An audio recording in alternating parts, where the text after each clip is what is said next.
քաղաքը, հա, ում հետևից են ընկել։ Թող ընկներ են մարդու հետևից, ով պարգևել է մեզ եռաբլուր։ Ցավով եմ ասում։ Սա խուժանություն է առնվազն։ Ձայնագրություններ են հրապարակել, ասում են, որ Ես ձայնագրություններին անկեղծ ասած չեմ հավատում։ Հետո կա այսպիսի մի բան։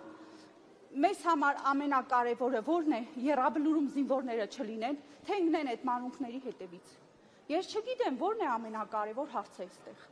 Ամենակարևոր հարցը թողած ընկել են քաղաքապետների հետևից, եւ սա առաջի դեպքը չի, երկրորդ դեպքը չի, արդեն որ երրորդ դեպքն է։ Կոռուպցիան պետք է արմատախիլ արվի։ Կոռուպցիան առաջին հերթին պետք է արմատախիլ անել Նիկոլ Փաշինյանի կատարած աշխատանքներից, սկսեն այդտեղից։ Որտեղից հատկապես։ Դուք ինձանից շատ լավ գիտեք որտեղից։ Եկեք այդ մասին չխոսենք, դուք լրագրողներ եք, ինձանից ավելի լավ գիտեք, որտեղից պետք է սկսել։ Բայց որ պետք է սկսել անձամբ Նիկոլ Փաշինյանից, պահանջել արդարությունը հենց իրենից, որ հողերը հանձնում է, հիմա էլ Հայաստանն է հանձնելու, այդտեղից պետք է սկսել։ Դուք համայնքապետարանի աշխատակից եք։ Ոչ։ Ես քաղաքացի եմ, պարզապես Հայաստանի Հանրապետության քաղաքացի։ Խնդրեմ։